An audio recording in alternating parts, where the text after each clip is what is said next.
देखिए, निरंतर 3 घटनाएं एक साथ होना ये दर्शाता है कि ये जो समस्या है ये हल नहीं हुई है। देखिए, 2-3 चीज़ें हैं, हम इनको मिक्स नहीं करने ये 370 हट गया, बहुत अच्छी बात है। मतलब अब बाकी प्रावधान लाने के रास्ते खुल गए हैं, सब कुछ अच्छा है। पर अभी इसका हल, जो टेररिस्ट एंगल का हल जो है, वो तब निकलेगा जब आपके स्लीपर सेल्स निकलेंगे।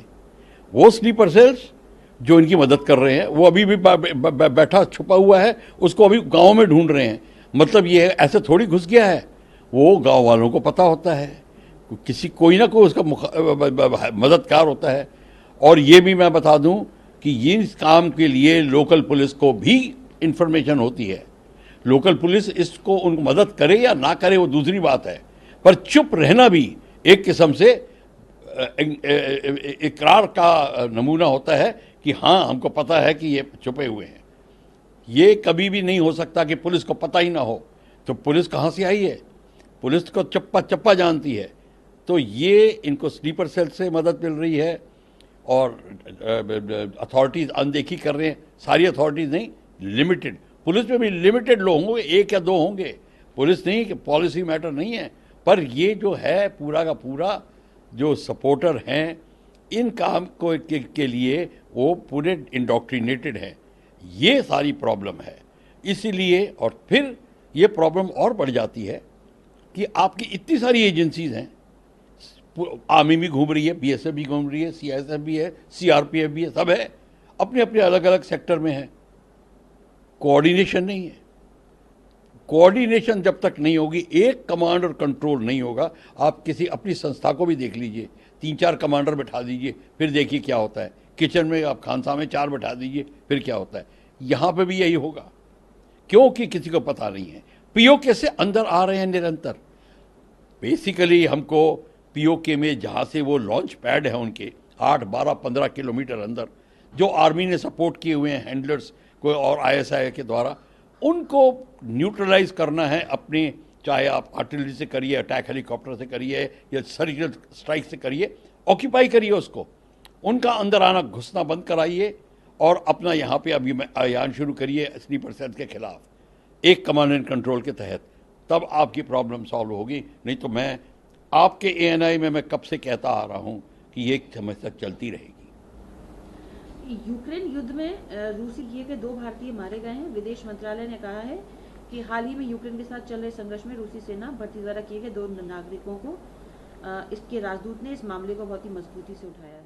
देखिए, ये पता करना पड़ेगा क्या ये रूसी सेना में भर्ती थे या इलीगल भर्ती थे, जो वैगनर ग्रुप जैसे हैं, जो जिसको कहते हैं कि प्राइवेट आर्मीज, बहुत आर्मीज करती हैं। और अमेरिका, अब रशिया का तो एग्जाम्पल ही है, वो जो वैगनर ने बगावत करी थी रशियन आर्मी के खिलाफ कि मैं सारा यूक्रेन में काम कर रहा हूँ, मुझसे सब काम अफ्रीका में कराया और मेरे को आप वो ओहदा नहीं दे रहे, इज्जत मान सम्मान नहीं दे रहे। वो बात है सारी। ये प्राइवेट आर्मी के इनको नौकरी के बहाने यूथ को, बच्चों को ले जाते हैं, उनको कहते हैं अब आपको कुछ और कमाना है, तू तो शेर का बेटा है, चल तेरे को $500,000 पर नाइट मिलेगा, ये ऐसा कर करके उसको फुसला के अंदर डाल देते हैं, वो चला जाता है। ये सारा का सारा गेम है बड़ा इंटरनेशनल। अफगानिस्तान में भी हो रहा था, यहाँ भी हो रहा था, अमेरिका भी कर रहा था, रशिया भी कर रहा है। और रशिया का जो वैगनर का आपको पता है, ये प्राइवेट आर्मीज हैं। क्वेश्चन ये आता है, अब भारत रशिया को अप्रोच भी करेगा तो क्या कहेगा? तो अब रशिया जो कहेगा, या तो हमें पता नहीं, ये तो पता नहीं कौन है, कहाँ से आगे, किस लिए आगे, हम तहकीकात करके बताएंगे और रफा दफा करने की कोशिश करेंगे। रशिया के ऊपर प्रेशर डालना पड़ेगा और उनको बताना पड़ेगा कि अगर आपको ऐसे लोग मिल रहे हैं, उनको वापस करिए। और international committee of red cross, federation, red crescent, ये बॉडीज़ हैं, ये रहती हैं वहाँ पे। अब आप अगर जिनीवा को इत्तला करें और यूनाइटेड नेशंस को इत्तला करें, उनसे एक खास अपील जाए इनको, इन एजेंसीज को, कि जब आप जिस जगह पे भी आप रेफ्यूजीज़ में या कहीं पे ऐसे लोग देखते हैं, उनको वो आप अपने एज ए रेफ्यूजी लेके उनको वापस आइए। मतलब समाधान इस तरीके का इस लाइन पे निकालना पड़ेगा, तब उनको वो निकल पाएंगे। अगर वो नहीं तो वो उनको छुपा देंगे कि हमारे यहाँ तो है नहीं कोई, और फिर करा देंगे, उनको ज़बरदस्ती कराएंगे, हथकड़ी डाल के कराएंगे, क्योंकि उनको ऐसे लोग चाहिए जो कि कुछ काम करें उनके लिए। ये प्रॉब्लम है बड़ी बहुत ही। तो हमारे यूथ जो मर रहे हैं, पहले भी हुए हैं और कंट्रीज़ में भी हुआ है, इसका तो हल गवर्नमेंट टू गवर्नमेंट तो रशिया से होगा, गवर्नमेंट टू इंटरनेशनल बॉडी से होगा, इसका इन तरीके से समाधान होगा। और फिर अपनी गवर्नमेंट को एजुकेशन बॉडीज से, स्कूल में लेक्चर से और इंफॉर्मेशन एंड ब्रॉडकास्टिंग मिनिस्ट्री के द्वारा इस बार का प्रचार किया जाए कि आप अगर जा रहे हैं कबूतरबाजों से बचिए, आपको ऐसे कार्यक्रम में भाग मत लीजिए जहाँ पे आपके पास ये होगा। डॉक्यूमेंट्रीज वगैरह ये दिखानी चाहिए, ये लोगों को पता नहीं है, किसी को भी पता नहीं होता ये, तो ये बहुत ज़रूरी है, तब आपको इस प्रॉब्लम का समाधान मिलेगा।